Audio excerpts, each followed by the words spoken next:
Alright, here we go, it's the finals. Anyway, I got this dude out here who I really didn't need him. I just figured I gotta have something, so I'm gonna bring this guy and set up a stealth rock just in case he has anything that's sashed, because I didn't want anything of the sort to happen. So I go with an EQ after that, just, you know, honestly just for damage to get going on. And I was afraid of Hypnosis or a sub coming on there. Unfortunately, neither of the latter had happened. As it turns out, it was a bulk up Poliwrath or whatever. So, because a sub or a sleep or something like that would have been pretty bad for me. But I changed the counter that time because I know a lot of them don't have Waterfall and Ice Punch. They use Ice Punch and a fighting move or something like that.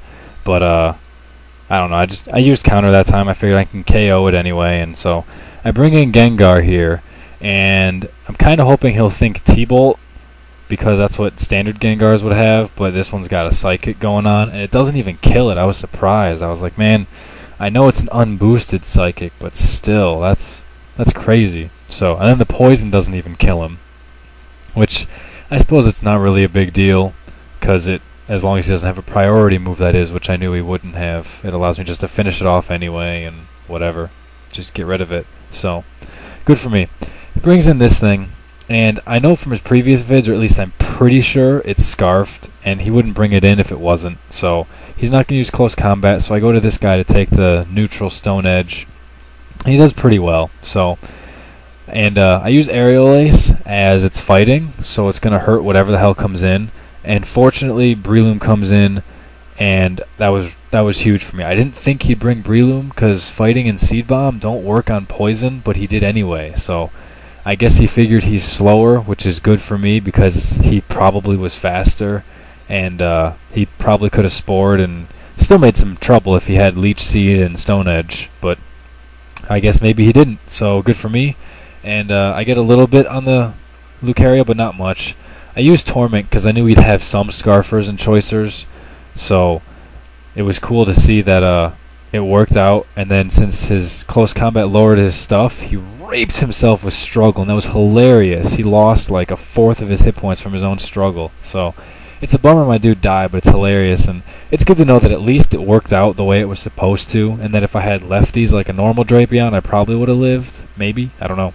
But it's cool to see that it worked, and in the end he still hurt himself anyway. All I was going to do was set up Rain. So I know he absolutely has to switch, so I'm going to go with Hypnosis. If Breloom wants to come in and dodge it, fine, I'll just kill it. I don't care. So I get the Cress's Sleep, which is great, because I had a feeling he would bring Cress, because he did in the first match against Normal. So I had a feeling he would. Plus Twist brought it last time, so I was like, well, I've got to at least be prepared for it. So that was sweet. I got that thing asleep, and that was big. So I go to this guy, figuring maybe he'll think it's a wall like it's supposed to be, and that the Stone Edge won't be able to 2-hit KO it. Maybe he'll miss, maybe something, I don't know. But it's Scarf nonetheless, and it's able to take it out, so that's good for me. And Scarf, I really am starting to love that Scarf Tentacruel. I am. I don't know why. So I'm afraid of the extreme speed, but at the same time, I think I might live it. Bullet Punch won't do enough either.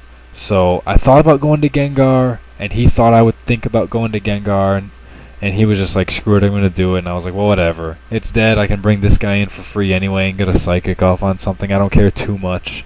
So, because the main thing was I wanted to make sure I kept this guy for the Crest, just in case something really stupid happened. So in comes that just as Death Fodder, which is fine. And I don't know if he has this thing Scarfed or not. If he does, I'll be okay in the long run, but it'll piss me off. Fortunately, he doesn't, and I'm able to get rid of that, which is great, because now all I think he's got left is, the Luke. But I don't think he's got Bullet Punch, so all that's left is going to be this thing, assuming it dies, and then the Crest. So stuff is wrapping up real nice, man. I got a Crobat left, and I got the Yanmega he hasn't even seen, and there it is. There it is, ladies and gentlemen. So thanks for watching all these, and it's been a blast. Definitely a blast to go through them, and I'm glad I came out on top, that's for sure. So thanks to everyone who helped me. There's a small list, but I'm sure there's more guys in the credits and stuff like that. It was so sweet to come out on top. Poison type is awesome. Anyway, thanks for watching, guys, and catch you all soon.